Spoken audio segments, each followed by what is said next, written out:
Before we get started, I'd like to welcome our newest member, Ms. Zesma, to the table for the first time, and I'd ask you to lead us in our Pledge of Allegiance. I'd be happy to. Pledge allegiance to the flag of the United States of America and to the republic for which it stands, one nation, under God, indivisible, with liberty and justice for all. Before everybody gets seated, I'd like to ask you to stand for a couple moments. We've had a few events over the last few weeks that I think we should pay particular attention to and do a moment of silence. First of all, our colleague Mr. Brown's mom passed away suddenly earlier in August or in late July. We are very sorry for your loss.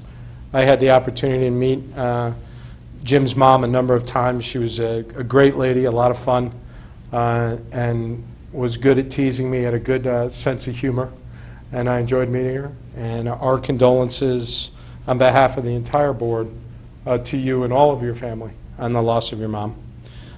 Secondly, the town of Fairfield lost two young gentlemen last week in a tragic boating accident. Mr. Murphy and Mr. Troutman passed away from injuries sustained in a boating accident in New Haven. They were active in the community. A lot of people knew both gentlemen. They both had children, and that's the saddest part of this story, is to have children grow up without their fathers around.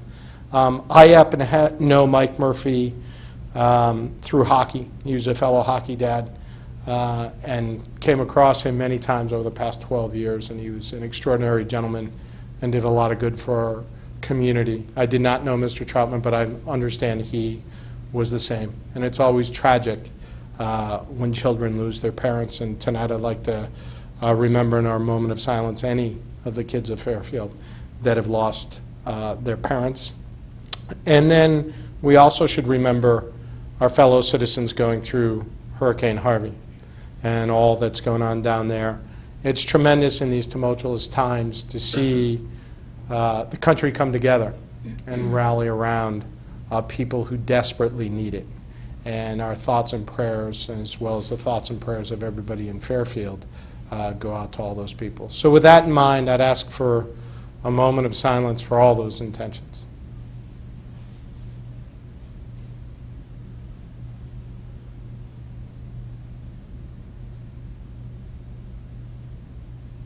Thank you very much. I hope everyone had a good summer recess, let's call it. And Ms. Zesma, welcome again, once again to the table. We look forward to working with you. Tonight, we have several items to go through. We have a resolution appropriating about $3.2 million for the replacement of a bridge. We have a resolution appropriating close to $1.5 million for pedestrian improvements. We have a resolution appropriating about $111,000 related to the fire department. Now, there's offsets to many of these with grants, and we're not out all of that money, but I just point out the total dollar amount. We're looking at a transfer from our general contingency fund of a few items, and we're going to hear an update on the pile cleanup down at the town's refuge facility. That's been a hot topic through the press through the summer months. It's been quite a while since we've heard an update on that, and we look forward to that. We've got some minutes to approve from earlier this spring and early summer, and any other communications of which, quite frankly, I don't have any. Mr. Mayor, do you know, or Ms. Carpenter, do you know of any other communications? I don't have anything. All right, now, a programming note, we'll be back here in just a couple short weeks for our capital planning meeting, which we've expanded this year. I'm going to give Mrs. LeClaire the credit for this. This meeting is not just going to be about our strategic capital plan, but it's also going to be what's going on in the town on the Board of Ed to work not just with the costs related to this year's shortfalls, but more so longer term with the issues we're having with the state. What strategic decisions, plans, or studies are ongoing related to the town and to the Board of Education relating to our cost base. And that'll be, I believe it's September 19th is that date. Yeah. Does anybody have any questions, comments, concerns before I go to item number 1? Seeing none, item number 1, to hear, consider, and act upon a resolution entitled, "A Resolution Appropriating $3.2 million for the costs associated with the replacements of the Valley Road Bridge over Horse Tavern Brook, authorizing a grant to reimburse $2,560,000 of such appropriation, and authorizing the issuance of bonds to finance such appropriation is recommended by the Board of Selectmen." You can tell I haven't done this for a while. Do I have a motion to put this before us? Mr. Brown, I have a second by Mr. DeWitt. The item is now before us. Mr. Hurley, welcome. Okay. Good evening, financiers. I'm Bill Hurley, the engineering manager for the town of Fairfield, and I'm here to answer any questions you might have regarding the Valley Road Bridge and the resolution before you. Please let me present a quick recap of the project. The Valley Road Bridge is located at Brooklawn Parkway and Valley Road intersections over the Horse Tavern Brook. The bridge was constructed in 1930, and a section was added on in 1957. The bridge is rated poor by the Connecticut DOT. The bridge has exposed rebar, cracks, scaling. The girders are rated in poor condition. There's some extensive corrosion on the beams, which has reduced its strength, and it's also scour critical. The final design has been completed, and the bridge is scheduled for advertising in October 2017. The date is fixed based on the funding calendar, and any delays in securing the appropriation or contract bid advertising will result in the loss of federal funding, which, as you'd mentioned earlier, amounts to $2.56 million. The purpose of the project is to reconstruct and replace the bridge. Due to the fact that it is a skewed bridge with two immediately adjacent intersections, limited right-of-way, adjacent parkland, and some hydraulic restraints, the construction costs are estimated a little bit higher than the typical bridge. The substantial construction phase for the bridge would be, the scheduled construction phase of the bridge would be April 2018, and it's estimated to be $3.2 million. The town will receive federal local bridge funding at 80% reimbursement of eligible costs for the construction administration, the inspection, and the construction costs of the project.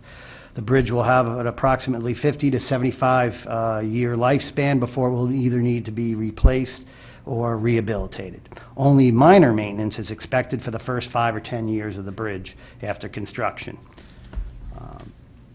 The project will be bonded as part of the non-recurring capital budget. The town will receive 80% reimbursement of all eligible costs. Typically, the contractor and consultant invoices are paid by the town with concurrent requests for reimbursement. Electronic reimbursement payments are typically 1 to 2 months after the town pays those invoices based on similar projects, with the exception of the final 2.5% retainage, which would be reimbursable upon the final audit. The Valley Road Bridge construction has been on the town waterfall chart for several years, and the request of the funding is based on the best available information at this time from the final cost estimate, which was just recently submitted, and that's why we had pinched. You might recall once or twice earlier this year, I given the Board of Finance and the other town boards a heads up that it was coming, and unfortunately, I didn't get that information until July. So here we are today.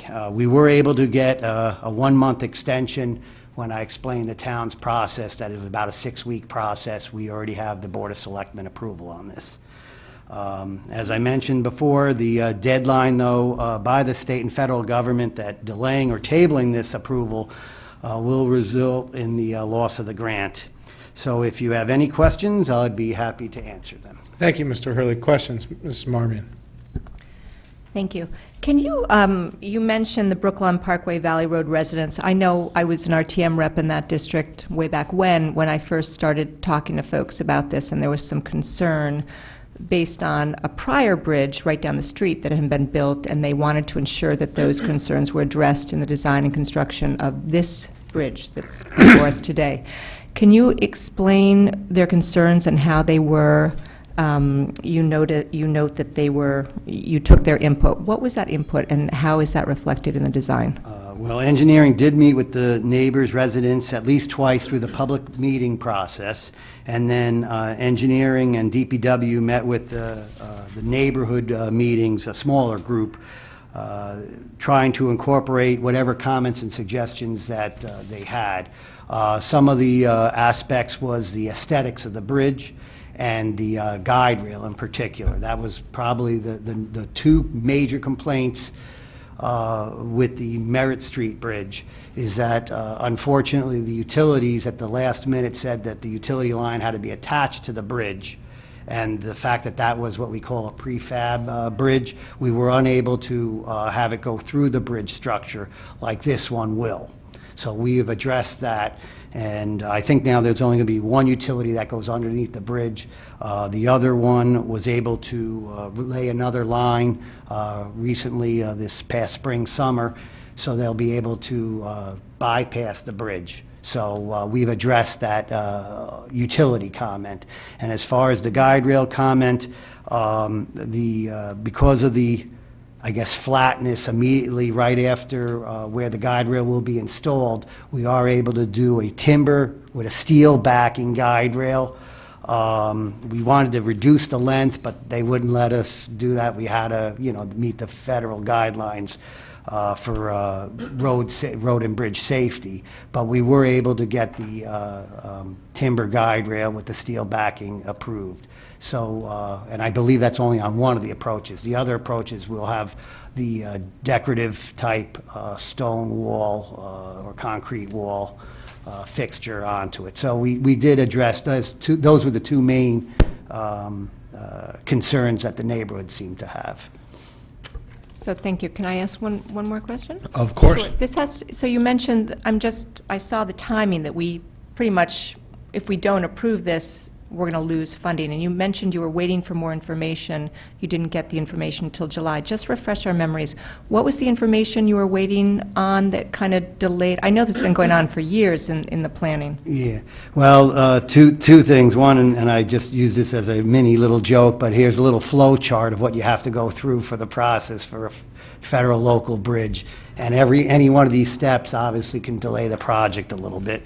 So there was a slight delay on that. The main thing was really trying to get the hydraulics. They had to do 13 different models to finally get the hydraulics, because unfortunately nowadays, if you increase the water downstream from the bridge, then you're flooding the people downstream, and obviously you can get sued.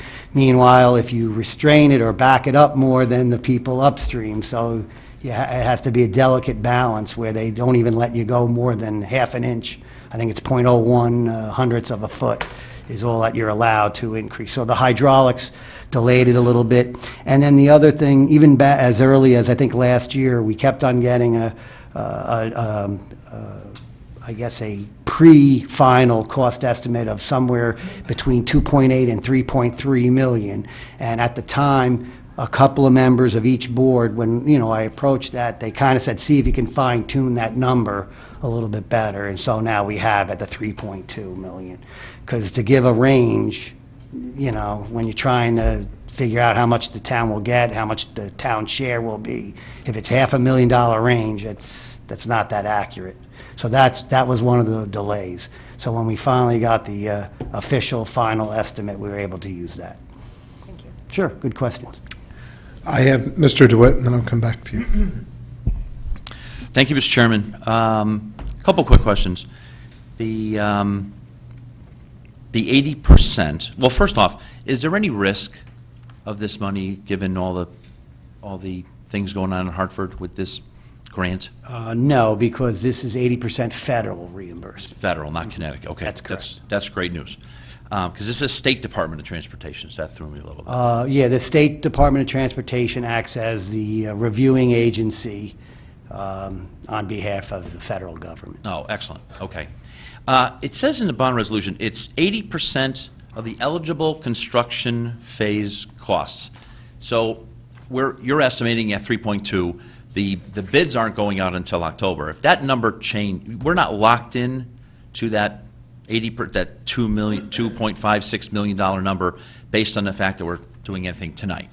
Well, if the bids come in a little bit higher, the state would cover that for, Right. provided it's within, and don't quote me, I think they have a 10% leeway, it could be down 10% or above 10% on their waterfall chart, so to speak. Right.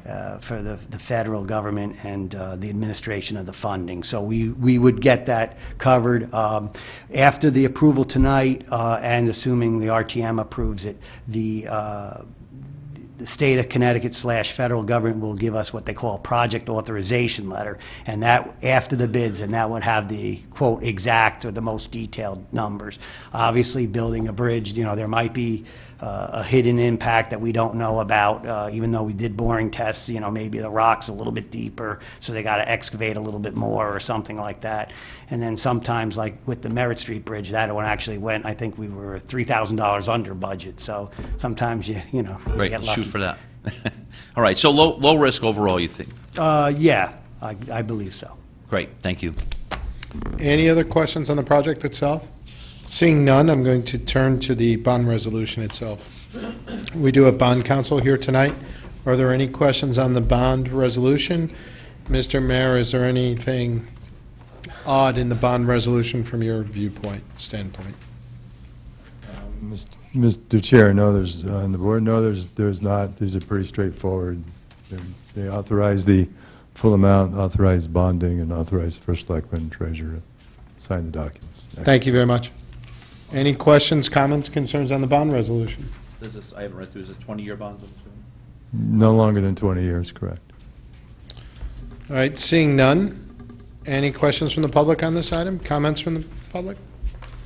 All right, I'm going to call this item for a vote. The item before us is to hear, consider, and act upon a resolution entitled, "A Resolution Appropriating $3.2 million for costs associated with the replacement of Valley Road Bridge over Horse Tavern Brook, authorizing a grant to reimburse $2,560,000, got it right this time, of such appropriation, and authorizing the issuance of bonds to finance such appropriation as recommended by the Board of Selectmen." All in favor of this item? Opposed, abstentions? That item carries unanimously. 8-0. Item number 2 on the agenda, to hear, consider, and act upon a resolution entitled, "The Resolution Appropriating $1,448,950 for costs associated with pedestrian improvements, authorizing acceptance of grants, and authorization of bonds as recommended by the Board of Selectmen." Mr. Hurley is staying here for this item. Yep. Please walk us through. Sure. Hello again. I'm still Bill Hurley, Engineering Manager at Fairfield. Yeah, I got to throw in one light sentence there. I'll be presenting a quick summary of the Kings Highway Pedestrian Improvement Project and be able to answer any questions that you might have regarding the project or the resolution presented tonight. A quick recap, the Kings Highway Pedestrian Improvement Project covers the Route 1 area on both sides from Chambers Street, and now we go to Villa Avenue. We have just completed the design phase for this project, and again, the advertising would be for fall this year, and construction is set for spring 2018. The project involves new concrete sidewalks on both sides, curbs, concrete curbs, medians, pedestrian phase improvements, some landscaping in a pocket park, and ADA-compliant ramps. Currently, the town is authorized to spend $2 million for this project, as the original project covered Kings Highway from Chambers Street to approximately Brentwood. So now we got additional grant money, and now we're going to go to Villa Avenue. Based on the additional grant money available, we will go eastward towards Villa Avenue. The latest additional funding of, I'll just round it off at $1.45 million, has an 80% federal reimbursement component called the Transportation Alternatives, which is a reimbursement of $889,000, and the additional portion is a 100% direct payment called Lot SIP, and that is $337,000 as detailed and stated in the resolutions. The only alternative it would be to reduce the scope of the project if it wasn't approved. The sidewalks not covered in the project would have to be repaired or replaced anyway by the town, probably within the next couple of years with no reimbursement. If the funding is denied, the federal and state government may seek reimbursement costs for some of the design portions of the project that we wouldn't be doing. And obviously, this would hurt the town's chances of getting maybe future grant funding, as they don't like to go through all this and not have something happen. Let's see.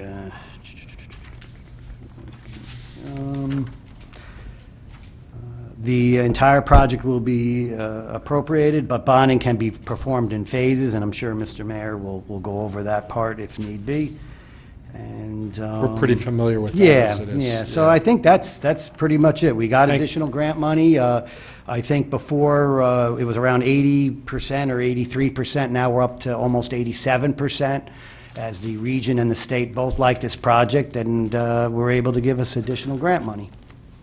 So, Thank you, Mr. Hurley. Do we have questions from board members on this item? We'll go to Mr. Becker, and then we'll go to Mr. DeWitt. Mr. Mayor, did you have something to say first? Has not been moved and seconded yet. Thank you very much. Do we have a motion to move? Mr. Brown will go with, and then Mrs. Leclerc. Thank you, Mr. Mayor. Go ahead, Mr. Becker, and then we'll go to Mr. DeWitt. Thank you. So, so this is continuing the prior improvements in the area. Do you have anything else then after this that's sort of in the pipelines, or are you moving, like in this specific area, like that'll build on this, or are you going to go to a different area in yeah, town? actually, Sort of where you- that's a good question. how Right this now, fits we in have better. a contract where we're able to use, I call it Mark Barnhart's DECD money, and so we'll be able to do Chambers Street later this month, and we did a contract bid on that, and then if funding gets approved, we'll be able to, and that's for that project, if they allow us to spend the money a little bit earlier than, say, later in the year, we'll be able to piggyback that one and do Brentwood as well. So Chambers and Brentwood and Kings Highway would be completed. And then on the waterfall chart, I think 2021 maybe, we would have what we'd call maybe Phase 3, and then maybe we would go from, if we had public support, we would go from Villa Avenue maybe towards the Bridgeport line or towards the Moody and Tungus Hill streetscape that was done maybe in the early 90s or late 80s there. So this is sort of, if you look at the whole area, sort of about middle of the pack project-wise. Yes, yes. You've got a few more, and then you sort of say that area is now kind of got everything done that you want. That would be correct. This is sort of in the middle of all of that, though. Okay. All right, thank you. We'll go to Mr. DeWitt. Thank you, Mr. Chairman. Just a, overall, just big numbers. So we've already authorized $2 million, and we want the additional work you're speaking about tonight is 1.45, give or take. The bond resolution is only talking about the 1448. Okay, so that's, or 145, I mean. But in this document, you talk about 80% reimbursement of the two numbers together. So is the 2 million plus the 1.45 80% reimbursed? No, it'd be about 86%, 86, 87% Okay. reimbursed. So to do $3 million, $3.45 million worth of work, what's it going to cost the town? I believe it's around, I have it here, it's 400-something thousand, up to 462,000. But that's not 80% of that number. 80% reimbursable. Oh, that's where I'm getting the math backwards, isn't it? Is that right? Well, it's 3.5 million, so 3.5? should be. 3.5, oh, that's, oh, so that's our share, is this number here. 440, I got it. Got it, peace. Yeah. Thank you. Any other questions? Ms. Marmion? Thanks. Just a question. It's a very busy area from a traffic standpoint. Do you envision any concerns with traffic flow during the sidewalk and then the median, construction of the medians? We do have a contract item for protection, maintenance and protection of traffic, which usually will involve if they have to protrude out into the roadway, they would hire most likely Fairfield police officers. We have an allotment for that. And then on occasion, if they're off the road or just need it temporarily, they may hire a flagger, a trained flagger, a certified flagger. But for the most part, it would be Fairfield Police doing the traffic control. All set? Any other questions? Seeing none, let's take a quick look at the bond resolution. Mr. Mayor, anything that should be pointed out in the bond resolution that's different? No, it's, comments on the prior one would be the same comments for this one. Any- Standard bond resolution. And again, we do have bond counsel here if anybody has any questions. Seeing none, I'll go to the public. Any comments from the public on this item? We'll come back to the board. I'll read the item briefly, and we'll call it for a vote. To hear, consider, and act upon a resolution entitled a resolution appropriating $1,448,950 for costs associated with pedestrian improvements, authorizing acceptance of grants and authorization of bonds as recommended by the Board of Selectmen. All in favor of this item? Opposed? Abstentions? Okay, I believe that's unanimous, correct, Mr. Walsh? You approve? Okay. We'll go to item number 3 on the agenda. Thank you. Thank you very much, Mr. Hurley. Have a good evening. Item number 3, to hear, consider, and act upon the following resolution as recommended by the Board of Selectmen. Whereas it is in the best interest of the town of Fairfield to expend up to $110,788 to purchase firefighter health and fitness equipment and training, 90% of said cost to be reimbursed by a reimbursable FEMA Assistance to Firefighter Grant AF of $100,717. Now therefore be it resolved that Michael C. Tetra, First Selectman, be and hereby is authorized to accept in the name of and on behalf of the town of Fairfield a reimbursable Federal Emergency Management Agency assistance to the firefighters grant in the amount of $100,717. And further resolved that the First Selectman is hereby authorized on behalf of the town of Fairfield to sign and execute any and all necessary documents to secure said grant. And further resolved that $110,788 is hereby appropriated to fund said purchase. Wow. Could you repeat that? I missed that last part. Can someone move that item for me? We'll take Ms. Zesma, and we'll second by Mr. Mottola. The item is now before us. Welcome, gentlemen. Good evening, Mr. Chairman, members of the board. Dennis McCarthy with the Fire Department, and Assistant Chief George Kamola, the author of the grant. Oh, can you use the mic, please? The press can't pick you up. Thanks, Chief. Yep. So we're here to present our request for approval for a grant that was awarded to the town back in June. And we had applied for this grant. As you remember, we applied last year for ballistic protection and cardiac resuscitation equipment that we are now put in full use. We approached the grant application this year because of the overwhelming documentation of firefighter injuries and death across the country, where about 60% of the firefighter deaths are attributed to medical conditions. And firefighter fitness and health and safety are manageable vulnerabilities that we can successfully manage with some programming, training, and equipment. So we applied for the grant and approved the grant and got approval from the federal government. 90% is reimbursable, so the cost of the town of Fairfield would be $10,000.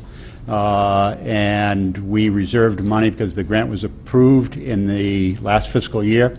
We reserved money through the through the Finance Department to use some unspent funds in the last fiscal year to pay for our share of the program. In addition to the training and equipment, we would receive funding for any overtime that might be incurred when we train the trainers and send them for training. So it does cover 100%, the grant covers 100% of the town's exposure, less the 10% that we would fund through the department budget. Thank you, Chief. Questions from board members on this item?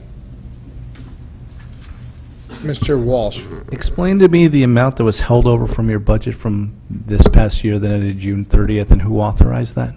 So once we got approval for the grant, we knew that this was a very difficult budget year, and we had a unspent balance of somewhere around $280,000 in last fiscal year. We requested permission to hold a portion of that to be appropriated for this grant, and went through the finance department for that. Did we have to authorize that holdover?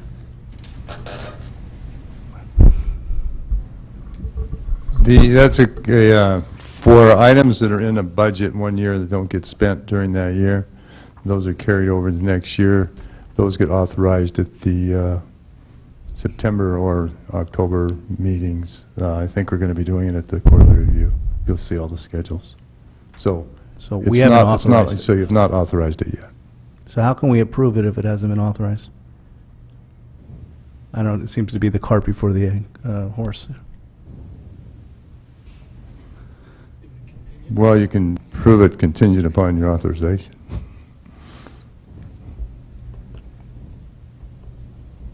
Seems, Or I if don't you think don't we've ever- I approve don't think we- it. have we ever done this before? Because I can't remember one Well, I time mean, where I we've guess done this. we're talking, there's, I don't remember seeing this actually across my desk, so, but I guess if you approve this and then you do not authorize it, then it would be up to the fire department to take $10,000 out of their fiscal year 18, to find $10,000 in their fiscal year 18 budget if they wanted to pursue acquiring the equipment. Is bond counsel still here? Pardon? Is bond counsel still here? No, it's got nothing to do with bond council, Why did he leave? Not bonded. because we don't have any more We don't have bonds. any more bonds on this. Because this is a grant, not a bond. Right. This money's Yeah. coming from last fiscal year. So there's nowhere in the write-up, what the chief just said that they set aside money, quote-unquote, set aside money from unspent funds, that wasn't articulated anywhere in the documents, right? No, I'm, like I said, that request, I don't remember crossing my desk. That doesn't mean it didn't. I Well- review these from all the departments at the end of the year.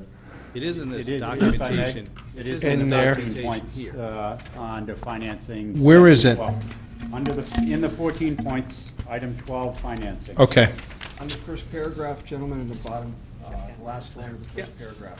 Yeah, I got it. Okay, the applicant came over okay.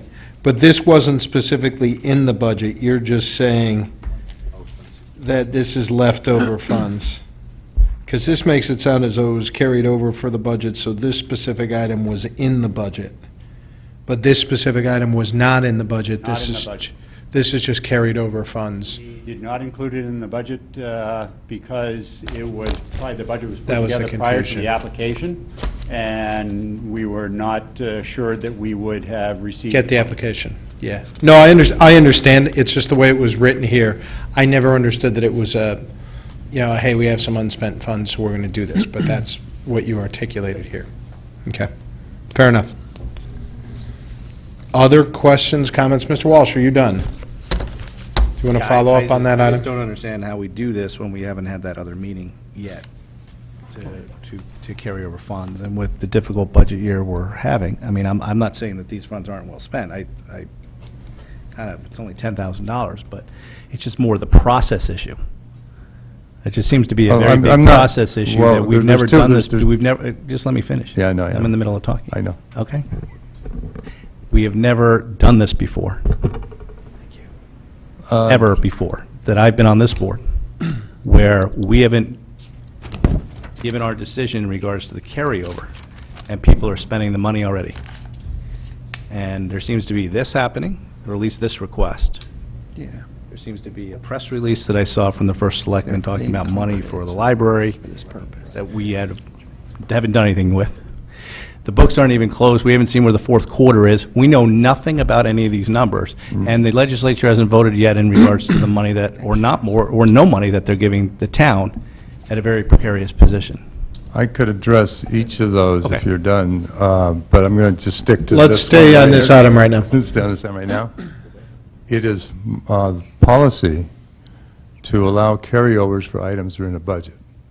If this was not in the budget, it would not receive my approval to be carried over. So it would have to be taken out of the fiscal year 18 budget. So the issue that you're discussing it because of the presentation, but it's not operative in this case. It's not part of the write-up, is what you're saying.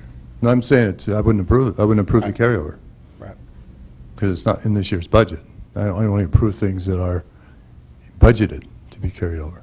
An example being the first selectman's strategic planning dollars. Right. It's budgeted, it's approved, wasn't spent, so we allow it to be carried over. Now, unless there's something that I'm unaware of, that Caitlin's aware of, this would not get my approval to be carried over. It would have to come out of the fiscal year 18 budget. Chief, do you have the funds in the fiscal year 18 budget to cover this, assuming this does not get approved as a carryover item? No, I don't. We have made a decision based on the state's budget and the precarious nature of funding for a number of issues that we are on a freeze. And this, in my opinion, would fall under the category of being impacted by that spending freeze. So certainly, I would not want to give back $100,000, and this is a high priority issue for the department, as it should be, because I think that there is great financial benefit for the town, for the fire department to lead this process, not only for us, but for other departments like the police department and other municipal employees who would benefit from the equipment and the training that we receive. So I wouldn't want to give up that opportunity, but we've frozen our budget, and we are not spending any money under the selectmen's directive for any discretionary expenditures. And we did go through a process with the finance department, identified unspent funds in last fiscal year. We were very conservative from about February on, when we knew that there was a budget crisis looming.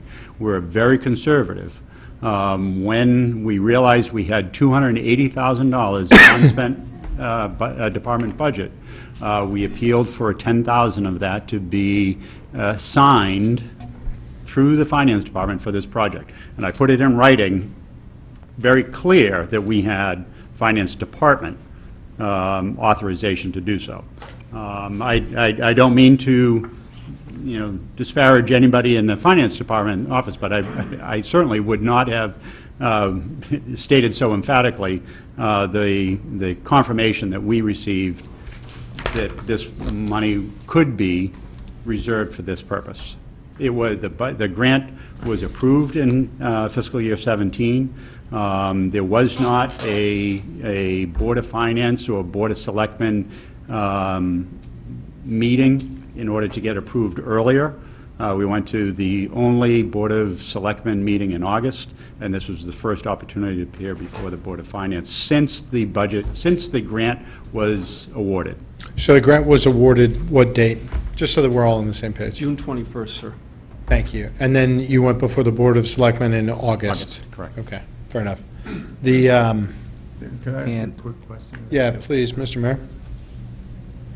Is there a time deadline on this I was going to grant? ask that same Yes, question. so there is, the clock starts, the performance period starts on the date that it's awarded. So we are already 3 months into the award period.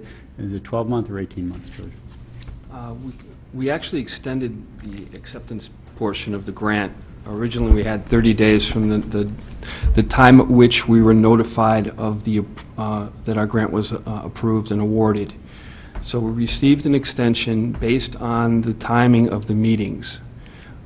That extension will run out at the end of September, so this is a go, no-go opportunity. But the But point the is- performance is, we need to complete all of our operations within 12 months from the time of the grant being awarded. So by the end of next June, we need to have completed all of the elements of the grant and been able to demonstrate that they've been completed. There's a lot of moving parts, and the sooner we get started, the sooner we can start creating some positive change in our department. Thank you. Maybe the best thing I to got do you, is to Dave. continue this to the 27th. I know that's not something that you don't want to vote on. Mr. Walsh, did you have any follow-up? And if not, I'm going to go to Mr. Who approved Becker. this in the finance department? You said you had written authorization. Who was that written authorization? The deputy, I believe he went through Caitlin, but I don't have that in front of me. I don't remember, I mean, I don't remember seeing it, but like I said earlier, I see a lot of these, and it would depend upon the understanding and of what the document was and what the request was, so I don't, Generally, the process is, as far as I was aware, is that nothing can get held over until the following years unless the Board of Finance votes on it at our meeting later in September. what happens, the process is the departments Request it. request it in writing Yep. to the finance department. The finance department reviews it from all aspects, makes a decision, and then depending if that decision includes it or does not include it on the, I think it's the B schedule that comes before you guys in September, and which would then explain each one and give you the rationale for it. 27th, quarterly. And just- Mr. Becker, did you have a pertinent question to this? Well, a comment, though, is that we talked about having the departments do things like this with the funding at the end of the year. At our last meeting, they get several meetings, but particularly at the last one before we sent off into the summer. So it seems like, to some degree, they're doing exactly what we had wanted, not to go out and spend funds unnecessarily, but if they had known specific items that they could do out of that timeline in consultation with the finance department before the new fiscal year and the freeze, to go ahead and to do that, or to encumber, or essentially prepare themselves for the new year, prepare themselves for the fact that come the new fiscal year, they wouldn't be able to put $10,000 forward to get another 90 towards a matching grant, along with many other things. So in my book, I think everything, in my view, has worked the way it should. It's what I think generally we wanted them to do. Yeah, and that might have been exactly what Caitlin's comments or thoughts were when she spoke with the deputy chief. Let's go to Mr. Mottola, because he's been waiting, then I'll go to Mr. DeWitt. I was just going to suggest that I think everyone's more comfortable voting on this after we vote on the carryovers, and maybe we do it at the next meeting, but hear the presentation tonight and ask our questions. And from what I'm hearing from the chiefs, it doesn't sound like if we waited until the next September meeting, we would still be okay, right? So that would force us into October for the RTM approval, and we have an extension for town approval to September 30th. Oh, I'm sorry, I misunderstood. Okay. Thank you, Chief, for the clarification. Just Go ahead. quick. could the RTM approve this out of order because of the type of item that it is? As long as you get all three approvals? Because they did it on the Monday, we did it on the Wednesday, you were done by the 30th. Typically, we have to do it for them, but this is just everybody saying okay, right? I'm just thinking there. Well, Otherwise, we have a problem and we have to do it tonight, or on the night, well, not the 19th, but we have to do it tonight. Otherwise, the RTM, we aren't really referring it to the RTM for their meeting, which is the 25th, before our 27th meeting. I like where you're going, I'm just Yeah, making I sure. just don't know what the RTM's going to say about, well, the Board of Finance wouldn't approve without the schedule being approved, and it's their schedule, and they know what they're going to approve and not approve, so I'm not sure I'd want to play that. Yeah, no, that was, Mr. DeWitt, you had a follow-up on this? Can't say I blame you there. What's the total amount that's being carried over out of your budget from 16, 17 to 17, 18? 10,000. No, I'm sorry, the total amount. I think you mentioned 280,000? Oh, yeah, not carried over. That was unexpended budget balance. Okay, so we have unexpended. So I agree with Mr. Becker. It does appear that you're doing exactly what we did tell you like 3-4 months ago, which is, spend it up front, do the right thing. But I also agree with Mr. Walsh that, it's like writing a check against an account that has no money in it yet. But in, September 28th, there'll be money there, right? So I think I could go either way, frankly, based on whatever the rest of the board members think. Mr. about Mayor, voting. thank you, Mr. DeWitt. Mr. Mayor, let's round it and call it $11,000. Was this taken into account in your calculations of the quote-unquote overage that we haven't seen yet for fiscal year 17? Well, as the chief referred to,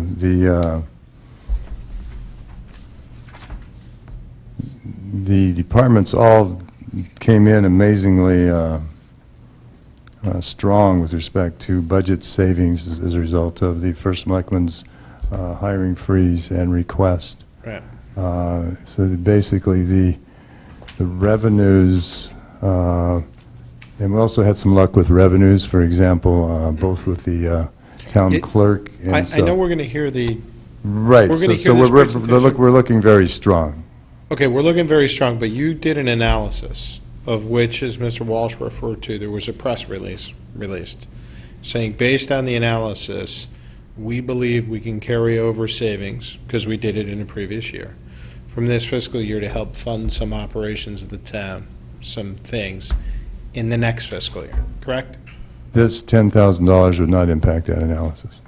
This $10,000 does not impact that Correct. analysis. Okay. You Now, spent the $10,000 in your analysis? I think you're trying to be too refined, Mr. Walsh. In what way? I'm saying that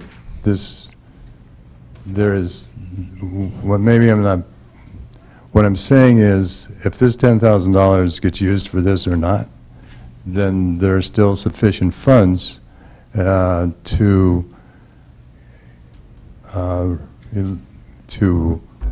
re-engage, rehire, not rehire because you're not hiring the same people, but to reinstate the positions that were put on hold that caused the library hours to be cut.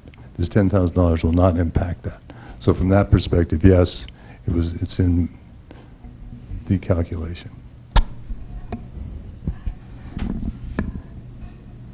I'm not 1,000% sure what you just said, other than what I think you said is that it's not an exact science as to what the overage is, and $10,000 either way isn't going to impact our ability or your ability to. That's what I tried to say the first time, and I was trying to refine that. Okay. Yeah, you got it. Okay. I think, first of all, before we continue this discussion for a couple of minutes, I want to address the fire department, because I want you to understand something. I want to echo Mr. Becker's comments and Mr. DeWitt's comments. Yourself and all the department heads have largely done, if what we're hearing is true, exactly what we asked you to do as to your management of the department, your savings of the funds, and $280,000. Congratulations, that's fantastic. I guess where we're getting tripped up right now is our own role as to how we approve something now without having already approved the carryover of those funds. Because we've seen none of the numbers that are estimated to be available for you guys to use this $11,000. Now, grand scheme of things, it's $11,000 versus $500,000, $600,000, whatever the number is to be used. So it's, from that perspective, de minimis to the pie as a whole. But it's still the standard of, you can't just allow the carryovers to happen without the appropriate authorization to do that, because then where do you stop? It's a slippery slope. So this has nothing to do with, A, the legitimacy of the project, B, our desire to actually perhaps fund this so that you get the equipment that you need, or C, your administration of the department, your funds of the department. it's a little bit complicated because of the I fact that it appreciate the wasn't dilemma. originally as in your budget, yeah. So, thank you for that, and I'm going to allow us to continue this discussion now for a couple of minutes. What do people want to do? This is a sticky situation. Mr. Walsh? Can the first selectman come up, and how was this handled at the Board of Selectmen? Did this issue just never come up, or did you think that they had the $10,000 since we hadn't done the meeting in September? How did you think that they had the ability, when you got the same presentation, to spend that $10,000? Like, what was the discussion on that issue, or did it just not come up? Give him the mic.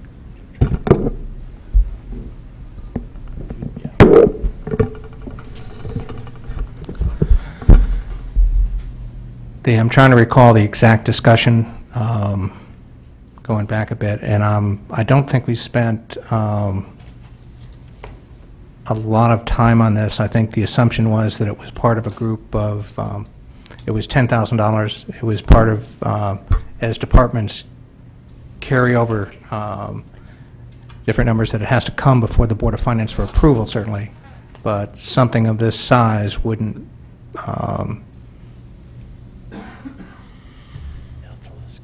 change the overall numbers for the year, but I don't remember us having a detailed discussion. Our assumption was that it was something that would get approved by the Board of Finance. You just assumed that it would be approved even though we hadn't moved the money yet?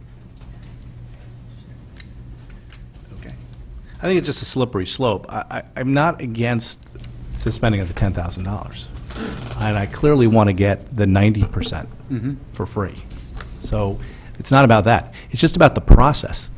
It's just a horrible process to follow, where we haven't moved any money yet, and people are spending it already and assuming that it will, especially in a dire year that we have coming up. So it's nothing against the department, the use of the stuff, like Mr. Flynn said, but it's just, my first thing is, where's the 10% coming? It's coming out of your budget. And then I read this, where it's coming out of last year's budget, and I'm like scratching my head saying... And it wasn't included in last year's budget. That's the thing. Well, it just, Right. even if you had money left over, whatever, but it just seemed to be a surprise, and I did not understand how that could happen pursuant to our process that we follow, and since the money had been moved over. And I think it's a really bad precedent. I think we should end that precedent right now unless we have an emergency meeting on something in the future, because this is $10,000. I don't want to see something come to us with $500,000, as Mr. Flynn had mentioned, potentially could happen, which is something that could happen.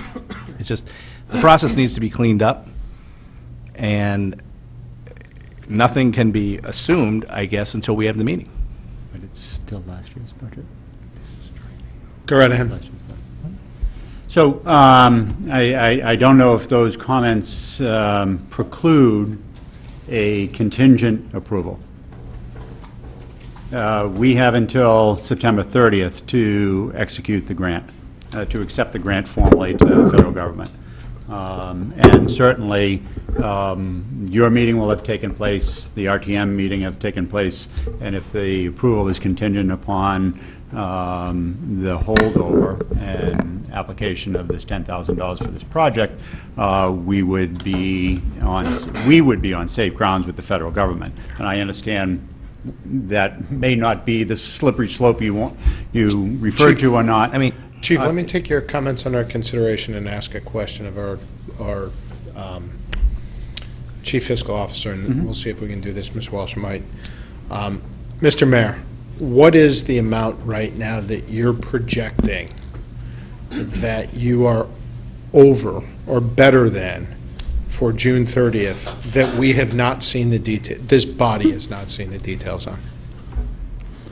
The operations are $2.5 million to the favorable variance, and the revenue is $1 million negative variance for a $1.4 million from operations.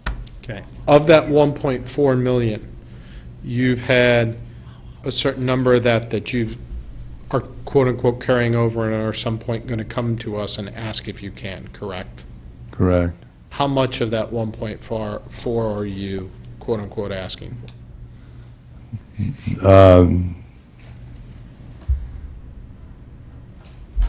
Well, the carryovers aren't much at all. What Well, you want to use it to fund operations. Are you trying to use the But entire Basically, 1.4? what we're focused on doing is, we're saying, okay, if the state does not fund us the entire $4.2 million, Right, how do we get to that $4.2 million? right. Okay, and the way we get to that $4.2 million, now, when I say carryover, I guess, maybe I misspoke there. When I said carryover not much, I meant the departmental requested carryovers. Understand. Right. The carryovers from the operations, as to be similar to last year, would be that whole 1.4 million. Okay, so the issue is, if that's the case and we were to approve this, okay, and I'm going to get to how we could technically do this, thank you very much, tonight, right, would be that you would have less than that 1.4 million because we would be taking $11,000 of it now. That'd be a correct statement. Right. But you'd be okay with that because you don't have the entire 1.4 million, quote-unquote, accounted for, spent. Yeah, we think we think there's, given the other expenditure cutbacks and the vacancy holds, et cetera, that we're covered. So, let's keep in mind that we have a September 30th deadline. This is $11,000 of $1.4 million that's available to us. If I'm not mistaken, if we wanted to do this, and I agree with doing this appropriately and in approving it before we do it, we could actually take a vote. If we got 2/3, we add it to the agenda, we approve the $11,000, then we go ahead and vote on this motion. Exactly. And I think that'd be the proper way to handle it. Fine. Thank you very It wouldn't much. set any bad precedent. Right. And then, later this month, you'd have to have that $11,000 reflected in your schedules when you go and look at what the other items are. Correct? Correct. All right. So, yes, please. Mrs. Can I Marmee. just ask a question specifically about the program? Please. Oh, of course. I'm so sorry. No, you can't do that.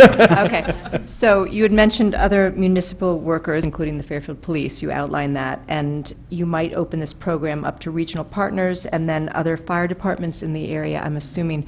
Is there any thought about charging for this service, or is this offered for free? So we are funded by the federal government, and we could get 100% of the seats that are allotted filled. Certainly, we want to cover our costs, and a portion or receive back from those other departments that would offset our $10,000, $11,000 investment. So as we get to the point of providing that training and open it up, because I think we have the capacity to have additional folks in the room that participate in the Train the Trainer program, we would look at, and I think Chief Kamola talked about it at the Board of Selectmen meeting, that we would charge a participation fee that would offset some of our expenses. So this might offset that 11,000, but also potentially drive revenue, potentially? I don't think that we will cover the entire 10,000, but certainly we could make a dent in that. And as we are running programs at the Fairfield Regional Fire School with the intent to offset our operating costs down there and put some money into the facility, this would fit right into that philosophy. Thank you. And then just one other question, which is, Please. you did a pilot program earlier, and you said that you realized less or fewer sick days, better health overall. I'm wondering if you can quantify that for us and what you might then find that carried over with this larger program, what you anticipate from a just a numbers standpoint. And let me defer to Chief Kamola. Yeah, on that. the IAFF and the IFC, the International Association of Firefighters and the International Association of Fire Chiefs, developed the Fitness and Wellness Initiative about 19 years ago. And based on their research, they found that a formalized health and wellness program can realize a savings of approximately 25% in sick and injury leave. And in a self-insured community like Fairfield, that doesn't even touch the savings we'll realize in terms of decreased medical cost or just quality of life issues by having a healthier workforce. So based on our expenditure last year, the last fiscal budget, we had approximately $500,000 in sick and injury. That's not including workman's compensation costs. A conservative return on this investment of $10,071 would be about $125,000. It would take approximately a year or maybe a little bit longer to realize the benefit of this program, because it's going to take us that long to get the program off the ground, to properly train our peer trainers, and to create the cultural change that we're looking for. Any type of radical change is similar to a crash diet. You know, you lose weight and then you wind up putting twice as much on a year later. Our goal is to create a solid, sustainable, predictable, cultural change within our fire department, and the lion's share of the emphasis on this is not on equipment, but rather on education. Because education is an investment that will continue to pay dividends for the length of a firefighter's career. You know, equipment gets old, it gets obsolete, but if we invest in our people and we change the culture of our fire department, the benefits and the dividends are going to be long-standing. And we don't get old and obsolete. I have a question on that. Can I follow up on that for a second? So are you guys, not you two, but is the fire department required to get physicals every year then? We currently get physicals every year, depending on our age. Are you required to? We are, yes, we are. Every member of the department wears a uniform, gets an annual physical. Okay. Okay. Thank you. Mr. Walsh? Are the programs you're setting up, are they required by the firefighters, or is it completely voluntary? Our goal is to create a mandatory non-punitive Yeah. health and wellness initiative, and that is what the international and the IAFFC program requires. And we're working with the leadership of Local 1426. They're supportive of this program, and if you read the 14 points, we're looking for mandatory annual assessments, and they're layered and they're progressive. And basically what they provide is a systematic approach to identifying the things that cause firefighter injuries, and then progressively preparing our firefighters to meet more rigorous standards. In a nutshell, we start out with something called the functional movement screen. A functional movement screen is a screen designed to identify joint mobility and joint stability issues that have been proven to cause or contribute to preventable injury. A lot of our firefighter injuries, which make up a significant amount of our workman's compensation claims, are sprains and strains. And a lot of those have to do with joint mobility or joint stability issues. And part of the training will not only screen our firefighters, but more importantly, give our peer trainers the tools that they can use to help initiate corrective actions, so we can take our firefighters who currently are using compensatory movement patterns to perform their work, and eventually they will get hurt. We can take and turn that bad movement into good movement and save money that way. After we take and make sure that our firefighters are working on a stable foundation, then we're going to do a general physical assessment, which has to do with strength and aerobic capacity. And that's something that's scalable, that's self-limiting, and that's more designed to take and help firefighters develop a realistic self-appraisal of their own physical limitations, create intrinsic motivation for change, and provide guidance and a ground floor for peer trainers to take and initiate changes in terms of helping our firefighters get more fit. After that, the next step up the ladder is to take and explore more firefighter-specific skill sets and aerobic capacity demands by taking and developing an assessment program that's designed to determine how effectively our firefighters operate on self-contained breathing apparatus. The stress, the respiratory stress, the additional load carried by our firefighters, when you combine that to the thermal load that's caused by our gear, it creates tremendous stress on our firefighters. And again, it has a lot to do with establishing baseline self-awareness, because if a firefighter can only survive in an assessment for 10 to 15 minutes, then realistically, he's not going to get 20 minutes in a fire. So it helps him understand his physical limitations and helps him develop the intrinsic motivation to improve his aerobic capacity. The final step on the ladder is, because we are a marine community, we're looking to develop a water competency assessment that's going to be a combination of training and assessment. Our goal is to have our firefighters be able to self-rescue themselves, and more importantly, initiate basic water rescue, all of our firefighters, for a victim or for a brother or sister firefighter. Just in the last few weeks, our water rescue swimmers have made rescues in Long Island Sound. We had 4 people that we saved off the reef the other day. Now, granted, we had individuals who were specifically trained in water rescue, but any one of our firefighters could have been in that position, and we want to make sure that they're all not just trained, but capable and confident. So everything that we're doing with this grant is designed to be cost-effective, and the word that we use to define this entire program is to optimize. Optimize our training, optimize our learning, and optimize the amount of money that we're spending so that we get the most bang for our buck. Thank you. Next question. Just to follow up, so currently in the contract as it's written now, it's not mandatory. We're working with the union to try to make it somewhat. I mean, I believe, I read the whole thing about the non-punitive, which I agree with. So you're trying to work with them to put some language in the next contract about this?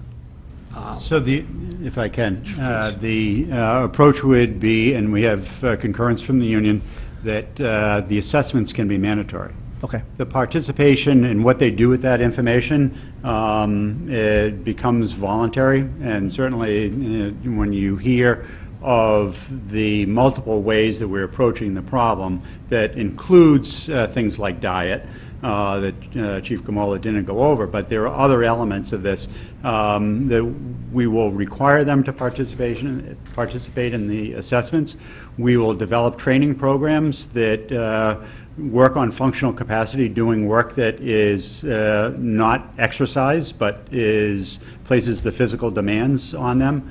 So they will be getting the exercise, but actually doing firefighter training. So we are approaching this with very good cooperation from the union, and we have seen, throughout the United States, both in the private sector and the public sector, mandatory programs for fitness die a slow and painful death. And so we're trying to overcome some of those problems through our approach, and the union seems very interested in participating in that. Great. I think the program sounds great, and I'm glad you guys are sort of working on it. And as you can tell from Chief Gamola's presentation, a lot of thought and effort on his part and others. And there are 2 executive board members that are part of his peer fitness trainer team. So we do have great buy-in, but it really takes leadership, and Chief Gamola has shown that in bringing the program forward. That's great. All right. Ms. Esma. Thank you, Mr. Chairman. He did ask my question, but as a follow-up, so the physical is mandated, but action as a result of test results is not mandated? Correct. Okay. Thank you. And thank you for your great work and hard work in response to the fire on the Old Post Road. Mr. Chairman, I have a question I think is for the board in general. It seems like the process is off kilter as I'm hearing this discussion unfold. And it also seems as if the timing of the approval of the grant, comes right before we seem to have a general July-August meeting recess. And then he has a September 30th deadline. So it may be unprecedented, but this could, in theory, happen again if you had that particular timing of grant approval, which then sets in motion deadlines and The issue, number one, several of these grants and items, I don't know if this specific one, but some of them were held over because there were no time issues. The second issue was this one we wouldn't be able to approve anyway because they didn't have the numbers baked in the accounting department yet, so we didn't know what the carryover would be. The specific issue here is the fact that they're relying on a carryover of funds that they haven't gotten the approval of yet in order to do the grant. And I don't know how we actually solve that, considering the numbers weren't available from finance to give us that information until now, anyway. It is, I mean, I didn't even know that you had $283,000 left. I didn't know that you had $1 left. Right. To be honest with you. Exactly. Until you guys started speaking here tonight. Right. So you're asking for $10,000, and I understand you know that. We have no idea about that. So our first start is, okay, you want $10,000? The program seems great. Where's it coming from? And you guys saying it's a rollover. We don't have any number. Well, Not one. Yeah. In fairness on that, you're absolutely right. We don't have any final numbers on any of this. We do get our quarterly reviews, so the fact that we do have an overage at the end of the year is not surprising, given everything that we heard through our first 3 quarters reviews. However, at the end of the year, as we all know, better information becomes available, things get put through the queue, and we don't have the exact number that's available. to be Our last making this. quarterly review, because of the way we do our schedule, I think was April for the third, That's for the correct. third quarter. So we haven't heard anything on numbers from then till now. Correct. Other than we And did. we still it- haven't. Other than we did it at one of our meetings subsequent to that, we did, in fairness, we did say, has there been any change since the April quarterly review to the numbers? And Mr. Mayor said, no, there's been, no material change. I remember that because we've been so conscious of what's going on at the state. That's all I'm saying. So, does that make sense, Ms. Esmond? Does that It answer your makes answers? sense, because I was thinking if the deadline had been November 30th, Absolutely. we would be in sync with, the historical process. Yeah, the biggest issue here is the numbers weren't available, and the grant becomes available, and they've Right. got till September 30th. But we wouldn't have known anyway if we met in July. We couldn't tell you where the numbers came out. And if I can add, the grant the approval timeline from the federal government is 30 days from award. So by their regulations, we were to have gone through the entire process. It's pretty unrealistic, knowing how every municipality works, to go through the entire process of approval in 30 days. This was the state? The federal government. Oh, the federal government, okay. But they did, I explained the recess and on Right. both the Board of Finance and the RTM, and they gave us till September 30th to get approval. Yeah, we have a state that can't get a budget done, so they should give us a little bit of time. Okay. With that in mind, Mr. Walsh, you have one other comment? I think, unless anybody has much to say, I'd like to make a motion to transfer. That's what I was going to ask. To transfer. Well, we have to from- put it on the agenda first, don't we? Sure. So you got a motion? Make a to- motion to add onto the agenda for tonight's meeting, a motion, do you want me to? Yeah, go right ahead. A motion to transfer from the fire department's fiscal year 2017, I don't know what you call it, surplus or remaining balance? Remaining balance. Remaining balance, $10,071, which is the amount you have in your documents, to the fiscal year 2018 budget. Does it have to go in a certain line, or just? It's not really to the budget, it's to encumber, isn't it? It's an encumbrance. So you don't transfer it, you encumber it. To encumber out of that.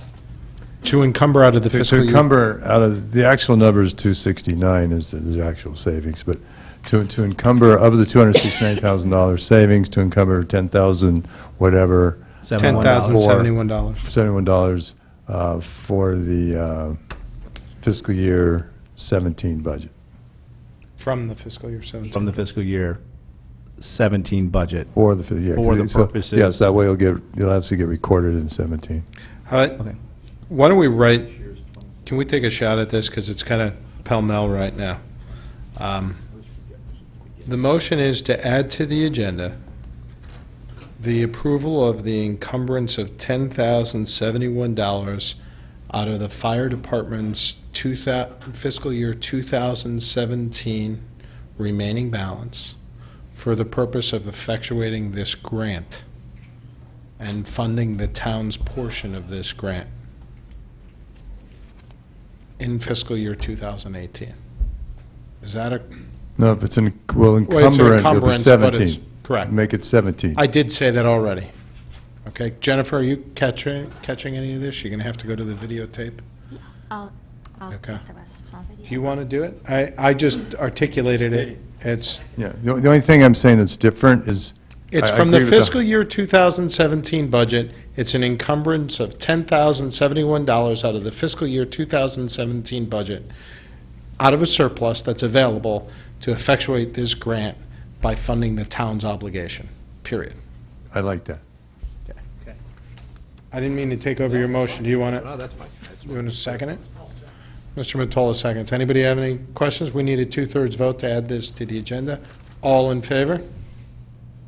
Opposed? Abstentions? Okay, now, the motion is before us to encumber $10,071 out of the fiscal year 2017 Fire Department budget to fund the town's portion of this grant. Anybody have any questions, comments, concerns on this? Seeing none, all in favor? Opposed, abstentions, that item carries. Now, we're going to go back, and the original item is still before us, and this is item number 3 on our agenda. Does anybody have any further discussion points, questions, comments on the item before us? Seeing none, does anybody want me to read the item again? Because it was so much fun. Okay. All in favor of this item? Opposed? Abstentions? The item carries. Thank you, gentlemen. I thank you very much for the hard work to get us to this point. I appreciate that. Thank you. Thank you. Sorry for the confusion. All right. We rather be right than look good. Thank you. No fear of that. All right. Item number 4 is now before us. To hear, consider, and act upon a request from the Chief Fiscal Officer. Oh, look at this. To transfer $135,427 from the general fund contingency to various accounts per the attached schedule in fiscal year 2017, who knew, for department head salary increases and $528,342 from the general fund contingency to various accounts per the attached schedule in fiscal year 2017 for open contracts, and $66,750 from the WPCA contingency to various WPCA accounts per the attached schedule in fiscal year 2017 for open contracts. Do I have someone to put this before us? I'll take Ms. Zesma, and we'll take Mr. DeWitt on the second. The item is now before us. I'm going to open it up to the Chief Fiscal Officer. Go ahead, Mr. Mayor. Thank you, sir. As you know, the budget for 2017 that was approved did not include department head adjustments. Those are included in the contingency accrued salary line item. So that's the first item that adds up to the $135,427. And as most of you already also realize and understand, that when there's an outstanding union contract that's past its expiration date, that we accrue a estimate of what the salary change might be. Now, there's 3 union contracts: DPW, ECC, and the nurses, that were outstanding in fiscal year 2017, that also were not, new CBAs were not completed in fiscal year 2017. So we're transferring the money from contingency that was in there as an estimated accrued salary for 2017 to the departments for 2017. They're all budget entries that don't affect the general fund, actually. I mean, the department head one did and does. The open contracts ones does not.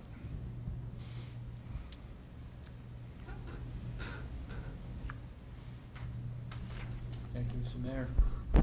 Can you just repeat that last line that you just said? You know how when you get your budget each year? Yep. And it's got an actual number in the salary line item? Yes. And that does not include, that's based upon the prior? Yes. So when we make these adjustments, Yes. we carry them through the budget aspect, not into the general fund. Okay. Until they're actually paid, then Yes. they go into the general fund. Okay. Now the department. No, department heads happened in July, whenever the Board of Selectmen passed that. So the department head is, or August. So department heads has been paid all year long. All set. That's all said, that's done. The other's still open contracts. Those numbers are in the budget, those numbers are in the budget Those- book that we right, approved. right. Right. It's just the numbers in this first part, nurses, ECC, and DPW, and that heading. Right, but those are open contracts at the beginning of the year that are still open. Got it.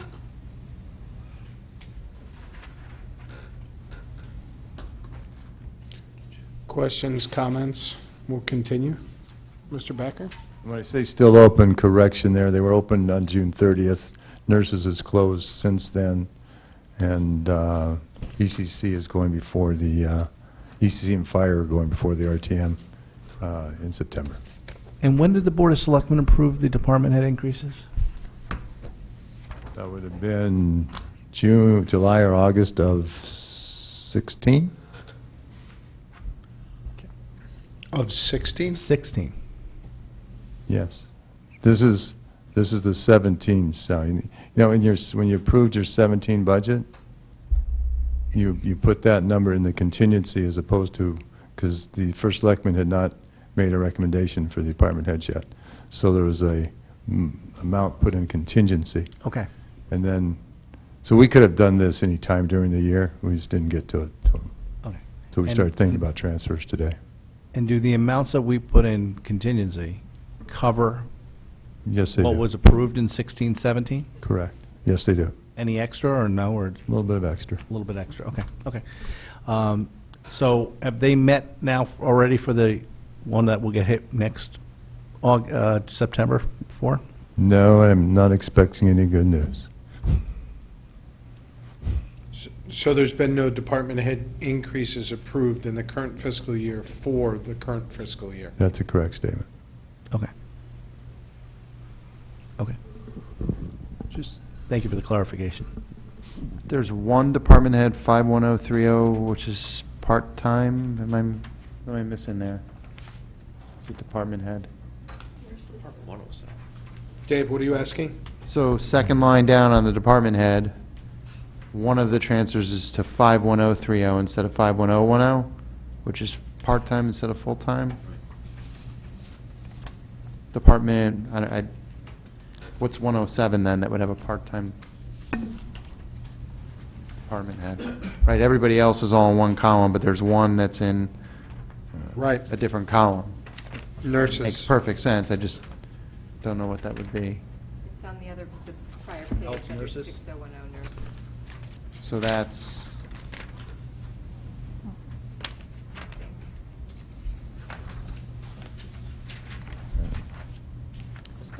yeah, on the other page, you can see the 51030's definition, but it doesn't say what position that is. I'd have to get back to you on that. I don't really know. Okay. Try to figure it out. I guess the department head one is just vague. It kind of uses all the numbers without text to say what department or even what any of these lines mean. But those aren't regular department numbers. They're all they're 3-digit numbers, all department numbers are 4-digit. Yeah, they're 3-digit instead of 4-digit department numbers too, making it more confusing. Yeah, I have no idea what that means. Could you just get back with it? It's fine. I mean, it's not going to hold up. That's the registrar of voters. Thank you. So they'd be classified as Right. part-time, so, okay. I think to Chris's point that Mr. we're Mayor missing used a a zero at lifeline the there. end. Too. I think, right, the department numbers are a little bit off, right? It's got a leading zero, not a trailing. Anyways. All right, that's fine. Thank you. Thank you, Mr. Becker. What other questions, comments, concerns do people have? Anything on these items, on these transfers? Seeing none, I'll go to the public. Anything from the public? Seeing none from the public, I'll come back to the board. We're ready to vote on this item. Item's number 4, this one's easy enough. Here, consider and act upon a request from Chief Fiscal Officer to transfer $135,427 from the general fund contingency to various accounts per the attached schedule in fiscal year 17 for department head salary increases and $528,342 from general fund contingency to various accounts per the attached schedule in fiscal year 2017 for open contracts, $66,750 from the WPCA contingency to various WPCA accounts per the attached schedule in fiscal year 2017 for open contracts. All in favor of this item? Opposed? Abstentions? That item carries. Thank you very much. Next item is an item that I asked to be added. This is a non-voting item. This is to hear a cost update on the pile cleanup. Good evening, gentlemen. Thank you for coming this evening.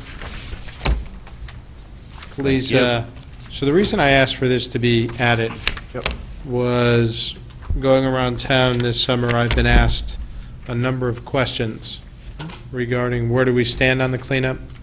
How long is it going to take? Is it done? How much is it going to cost? How much has it already cost? What have we paid? What are we going to end up paying?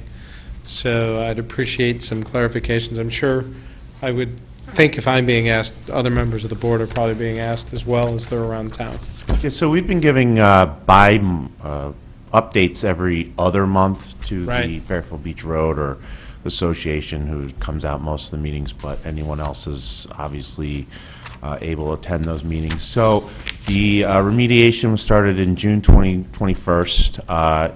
We initially in the bid had 2,100 tons of soil that was quickly exceeded.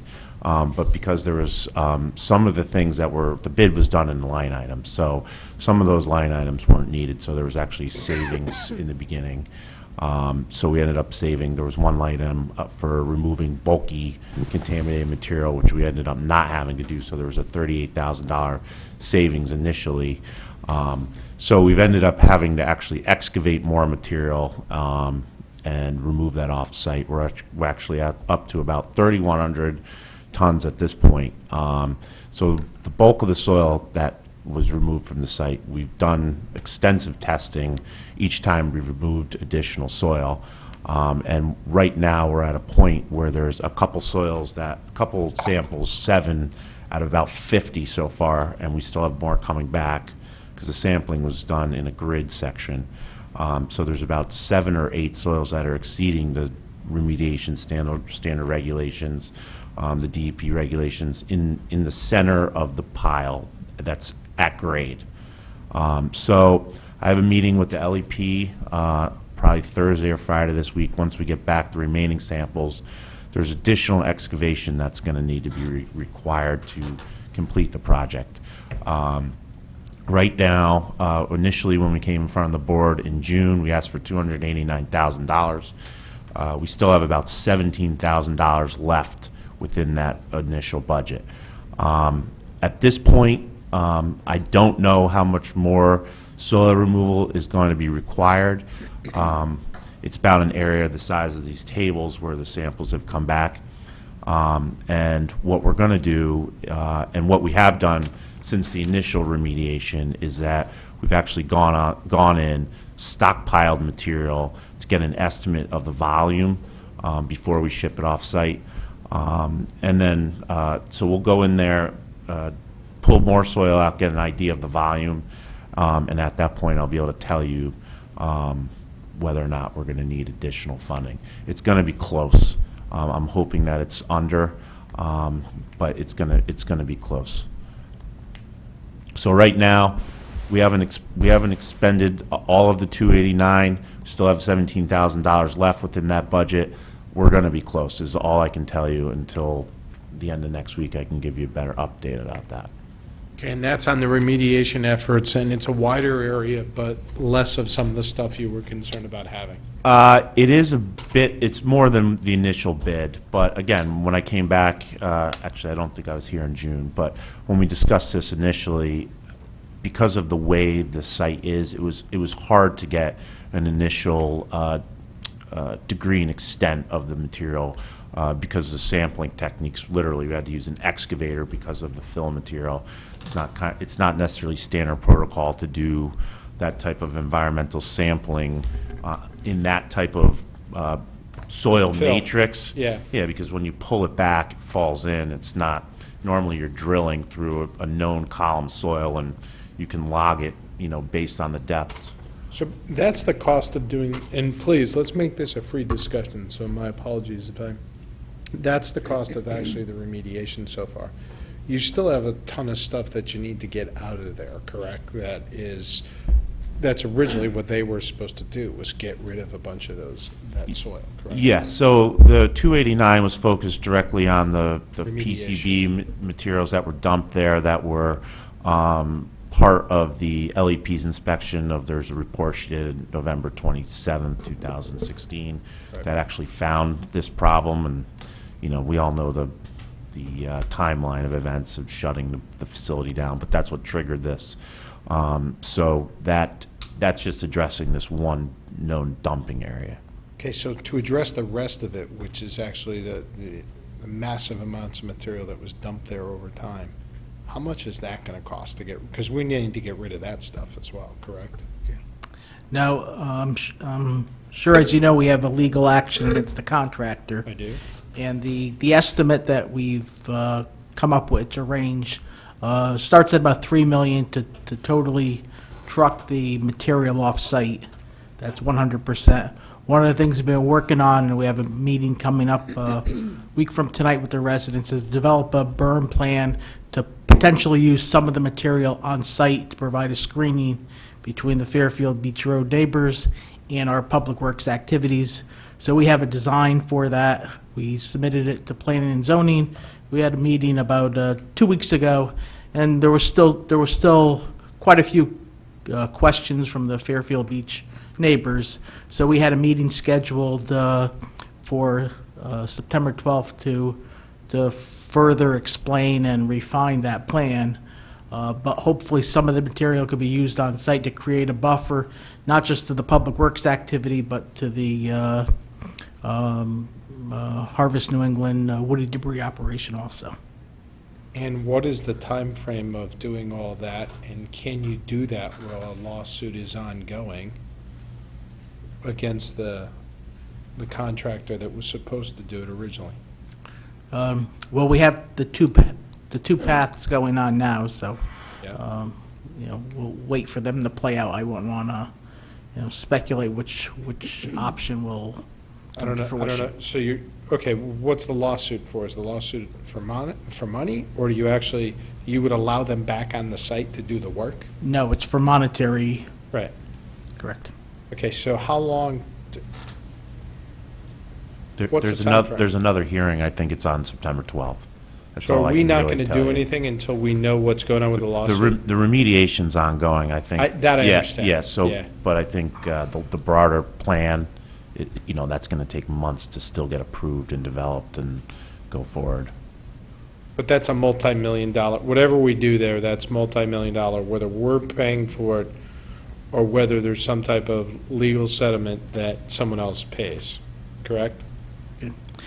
Once again, the construction of the berm is something that Public Works could do with our equipment, our personnel, but that does still leave about 50% of the material on site. So it's 1.5 million, I don't know. It's 1.5 million thereabouts, or higher.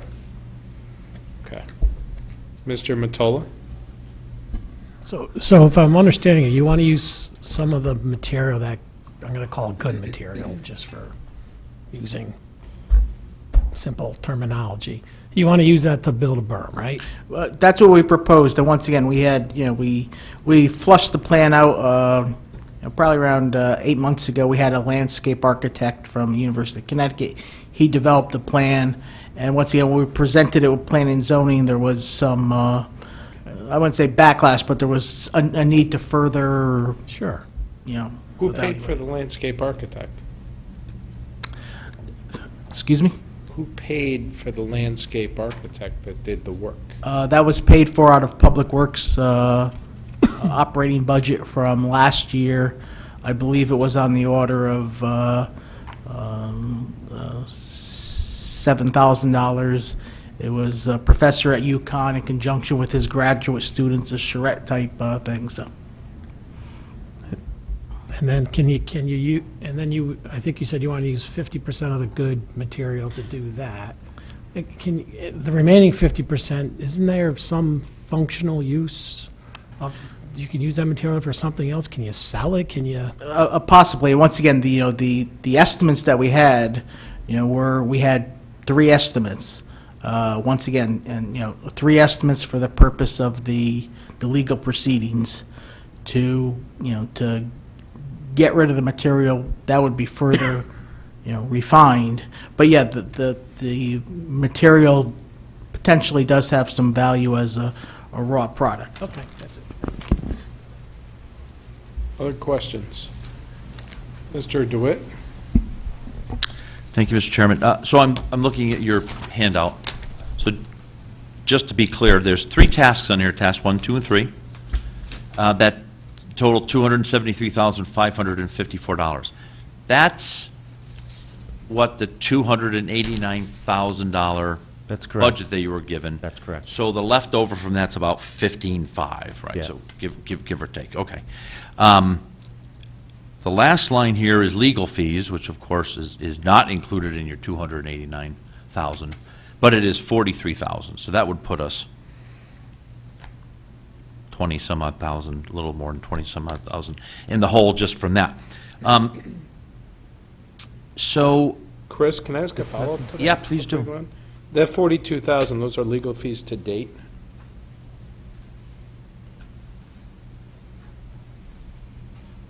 That's all legal bills received through August 15th or something like that. So there's probably a half a month's of legal fees that are not included there. Got it. Thank you. My apologies, Mr. DeWitt. no, because my, Just follow up to, has that been paid out of the legal budget, those $42,000? They would be paid out of the legal budget, yes. Okay, I just want to be clear with it. It's not coming out of Yeah. the 289. And it was that's, never well, that was supposed the to. point I That's was right. trying to get at, Yeah. right? The 289 has nothing to do with the legal fees. That is coming out of the legal budget. With the material, I guess I don't understand why we would want 1 ounce of this stuff left on our property when it's all possibility of contaminants. I mean, you just took us through a whole story about, well, we have 50 individual sections and 7 are bad. Why, this is not our fault, right? So why wouldn't we just have the lawsuit or whatever, get every freaking ounce of this thing off of our property and buy clean material for the berm, rather than ever putting ourselves in a situation where we could be using bad material?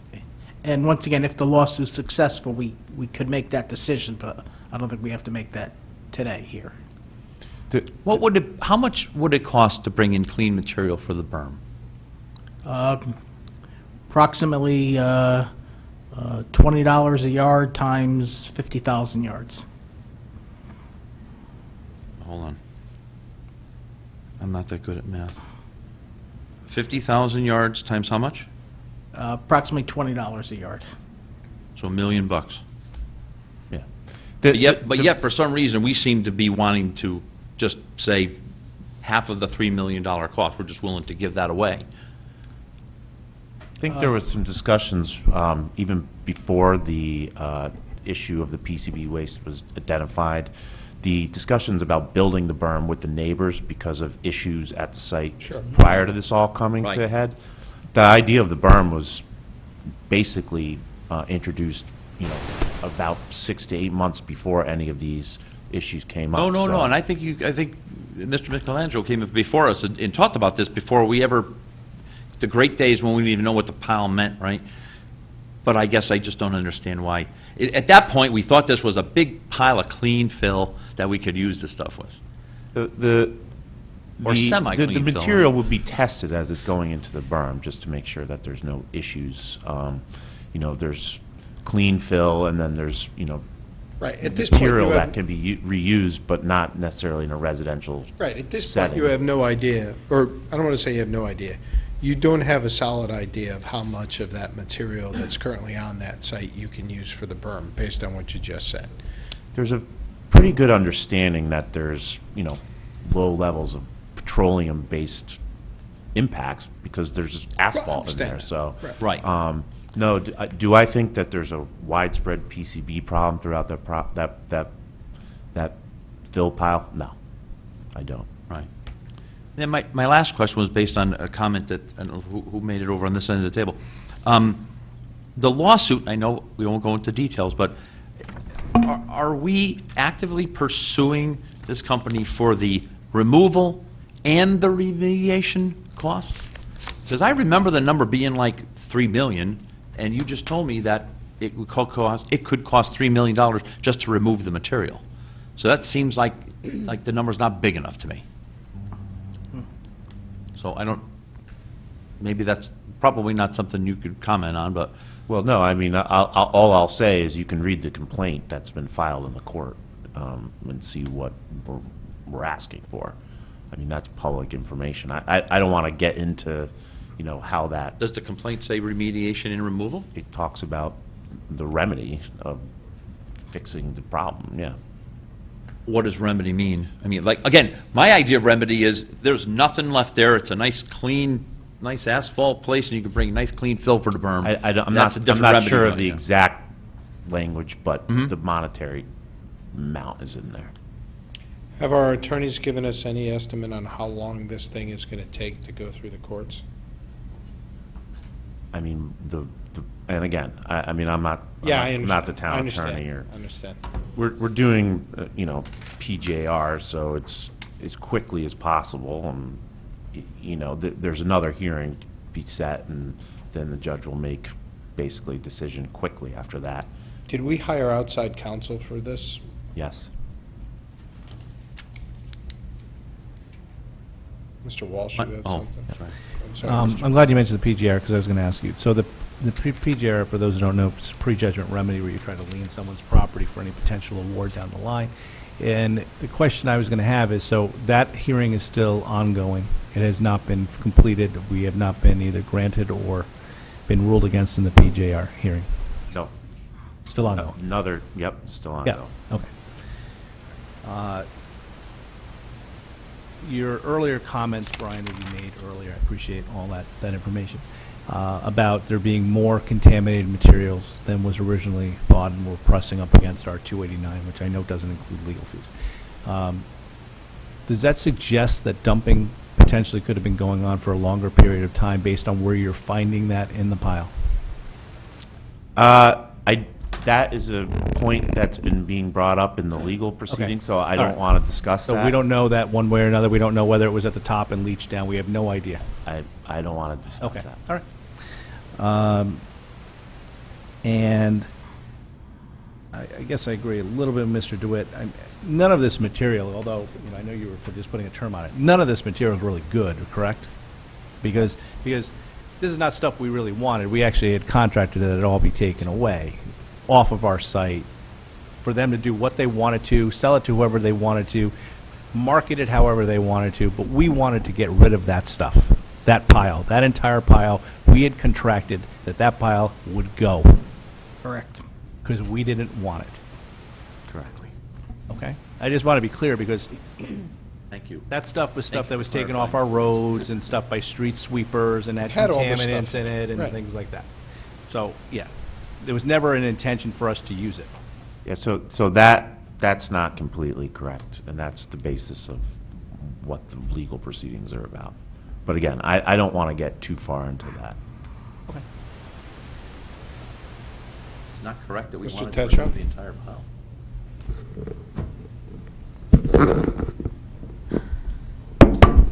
I'd just like to clarify, and I'm going to ask Joe to just confirm what I'm saying, that the material that we want to get rid of was the material that was there 3 years ago or 4 years ago. Right. And that was material that had been produced by the town or spoils from our DPW projects. Part of the way the Julian wanted to get rid of that was take that material that in and of itself we couldn't just use for fill, mix it with clean fill to get it down to a percentage that it can be used on commercial projects, correct? Yes.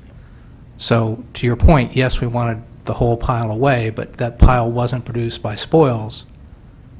In fact, a lot of that pile has grown over time. It's grown over time of material that's cut in that we believe was supposed to be used to mix with our spoils to make it suitable to be used as fill on other commercial projects.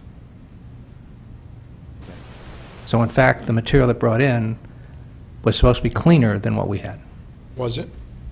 That's what we're to our, we don't have any indications now that it wasn't, but we certainly have more testing to do before we use it to confirm that it was. And certainly some of the material is getting mixed in and moved off-site. It's not that no material went off-site. There was a lot of material that went off-site during this process. But more came on than went off. Is that a fair statement? That's our position. Right. Right, so I just, Mr. Walsh, what you were saying was correct, but just a different mix, like literally a different mix of soil from that standpoint. I just want to be clear on that. Anybody else? Literally no PCBs were supposed to be brought off-site, correct? Oh, absolutely. So do we have a legal budget specifically identified and set aside for this? And we may not want to talk about this in public. I just want to know. Has there been a set aside of legal costs within the legal budget specific to this item? Not to my knowledge. So we're paying out of the general legal fund as these bills come through each month? Correct. Public information, so what's our run rate on these bills on a monthly basis, Mr. Mayor? Well, I mean, you have... I know it's 42,000. 5 or 6 months.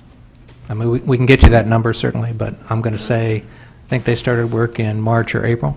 Yeah, my concern is this number's going to continue to grow, this 42,000, because they're going to get into, I mean, they haven't even gone through some of the preliminary stuff yet, right? So they're going to start moving along, and we're going to start clicking away on this legal number over the next several months as this thing ramps up, correct? That is possible, as with any of our legal proceedings. Right. Was there money, Say it again? Obviously, if it went to trial, it could get very large. Right. So the budget's 450,000 for legal. Oh, total legal? So that's- Yeah, not for this item. I mean, that's just about 10% of the budget blown on something that was never planned for. Right. was there any surplus left at the end of fiscal year 17 in the legal budget?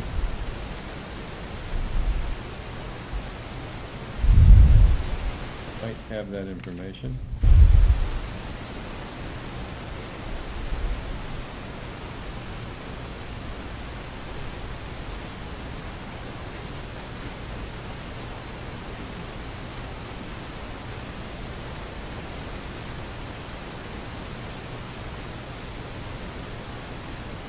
It's a noise. It's interesting.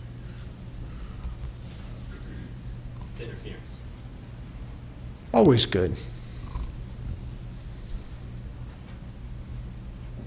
I think it's $75,000. I do not have it here. I would like to, I don't know how the rest of the board feels about this. At the time we do transfers later in the month, I think we should have a presentation in executive session by both Mr. Lesser in regards to his budget and potentially have him talk to counsel for the town, the outside counsel we've hired, in regards to potential, at least thought process on legal fees for the next fiscal year in regards to this matter, to see whether we want to move funds out of that account and transfer them into the legal account in order to be properly prepared, or at least have thought about it now that we know that there's an issue. Yeah. Yeah, Mr. Mayor, can we Yeah. arrange for that, please? I'm sorry, sir? Can we arrange for that? Yes, For- sir. Thank you Just very enough, much. yeah, the legal, actually, we saved specifically about $150,000 in legal. Most of that having to do with savings in labor, because we're doing a lot of labor in-house, and on the assessor. Right. But that's not a clean, we're also paying, I mean, Yeah, yes, that we saved it us on money, that but line. not the general liability But there's a side. higher expense on another line for that same item. There's a net. No, that's for 17. I understand, but we're paying a stipend. Oh, yes, That yes. would Oh, go right, on again- that one, right, Right, yes. so you're not Right, I'm right. not arguing, I'm saying Right. there's a net impact there. It's not, on one line item, we're saving I wonder if that's going $150,000. through legal. Yeah, it's, I think it's probably going through HR. yeah. I think so. Yeah. It's going through legal, but Okay, so let us let's confirm. check. Let us confirm. Yeah. Okay, We can get a presentation on that at our that'd be great. meeting, and if counsel for the town in regards to this private action can't be there, I would like Mr. Lesser to have a thorough conversation with counsel on what that prediction of legal fees or what we should be prepared for in the next during fiscal year 18. What do we, what haven't we asked on this that we should know? We're not close enough to it on a day-to-day basis. We're $315,000 into this now, in about 6 months. The legal stuff hasn't ramped up. There's cleanup still to do. I should know within the next, I was hoping this was going to be done by Labor Day, but Yeah. in some cost-saving measures, rather than having the samples come back in 3 days, we've done standard turnaround times, 7 to 10. Yeah. I'm hoping within the next 2 weeks, we'll have this locked down. I appreciate that, Brian. I want to go to Mr. Mottola, I think you, and then I'll go, you're okay? That's fine. We'll go to Mr. Walsh. Okay. Mr. Walsh, did you have something? Oh, yeah. Have you spent any funds out of 17's budget or 18's budget in regards to clean material being taken off-site? Or is that all being maintained on-site until this lawsuit's resolved? The clean, by clean, I mean things that are not contaminated with PCBs.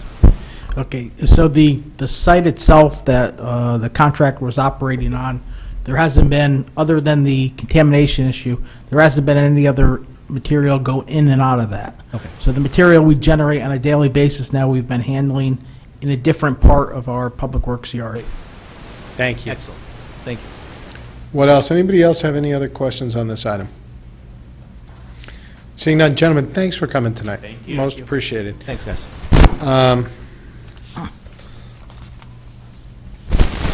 Let's go up on the agenda. Item number 6 are to approve the minutes of the various meetings. The 16th, the 18th, the 21st, the 23rd, the 30th, May 4th, May 16th, and June 6th. Can someone put this item before us? We'll have Mr. DeWitt, seconded by Mr. Becker.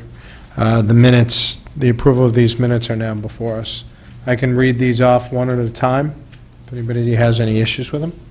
Okay? March 16th. All in favor of accepting these minutes? Opposed, abstentions? Mrs. Esma abstends. March 18th? All in favor of accepting those minutes? Those approved unanimously. March, Two abstentions. oh, 2 abstentions. I'm sorry, I missed it. Your hand's on that. Thank you. March 21st. All in favor of accepting those minutes? Okay, we have 1 abstention on that. Not two. 2. Mrs. Two. Esma. Yep. I'm as well. We're basically voting as 8 here because Liz wasn't here at the time, so just, yeah, thank you. March 23rd, all in favor of those minutes? I'm going to abstain since I was not at that meeting. Thank you, So Mr. Walsh. neither was I. Okay. March 30th, all in favor of So, those minutes? Just on that one, on page 6, Okay, there's just one, it looks like typo, so the amendment carried 8-0, Mr. Becker opposed, so it should be 8-1. yeah, can we fix the typo? I don't Say think we we just do need it as a to. friendly, it's probably the easiest. Thank you, I'm glad they got the fact that you opposed. There you go. From the standpoint of, I didn't mean it like Yeah, that. no, I it could have meant been from the- 8-0 yeah. otherwise, yeah. Thank you. Advisory Okay, is so fine. that is a typo only. So, all in favor of those minutes addressing the typo for May 4th? Okay. May 16th. May 4th, you That missed. was on the May. Oh, that was, March that was March 30th. Here's May 4th. All in favor? No, one addition. Okay, go ahead. Item 2, the suspense list for tax collector. Please have it added to the minutes that the amount of the suspense tax book was $144,069.14. You want to make an amendment to those minutes to do that? Please. And do I have a second to that amendment? How do you know that? Yeah. 'Cause I know Here's the everything, John. list. Do we have a second? I think Mr. Mottola is going to second it. Okay. All in favor of the amendment to the minutes? Trusting you, Chris. Yeah. It was actually 15 cents. I'm fooling with you, Matola. Yeah. All right. Don't make me look bad. Don't make me look bad. Okay, now those minutes are in front of us as amended. Anybody else? All in favor of those minutes? Okay. And that was, please remind me that meeting, because I just was crossing these off as I went down. You're at May 16th. That's what I thought. May 16th. Questions, comments on these minutes? Seeing none. All in favor of these minutes? Again, 8 of us. And June 6th. Questions, comments? All in favor of these minutes? Okay, they're accepted. Thank you. Now, we're on to item number 7. This is to hear, consider, and act upon any other communications. Mr. Mayor, we don't have any of the formal communications, but as was brought out tonight, there was a press release issued related to overages for fiscal year 2017. There was also a discussion of the utilization of those funds. Now, it was appropriate to say that this board in the prior year did approve the utilization of funds held over. At this point in time, there's no funds held over that are being utilized in this fiscal year without having been approved by this board, are there? That's a correct statement. I think the press release also said that that would be subject to approval by this board. Right, they did, so I wanted to confirm that that was so. Talk to me about the timing. So we meet to review these transfers and do these transfers later this month. Correct. Now, we did that, everyone.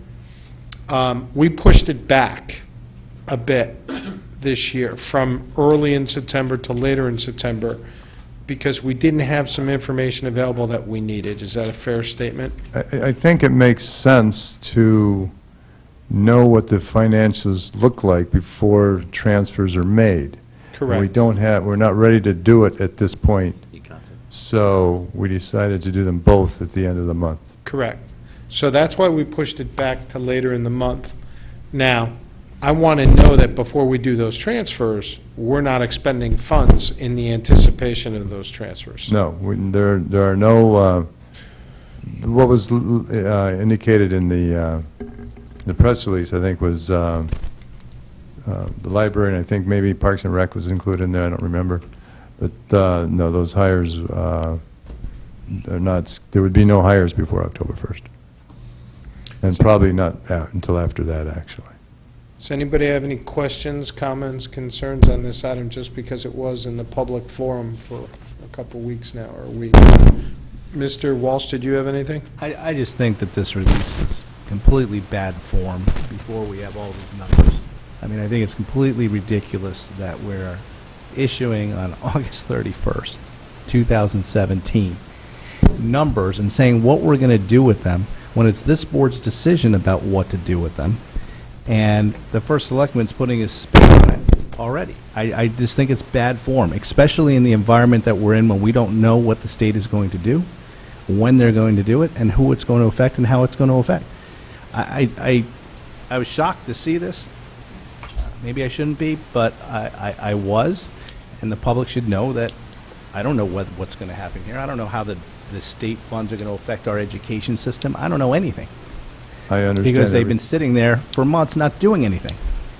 So I think this was really in bad form, and I was, I'm surprised it was issued, and it holds no weight, to be quite honest with you. I understand.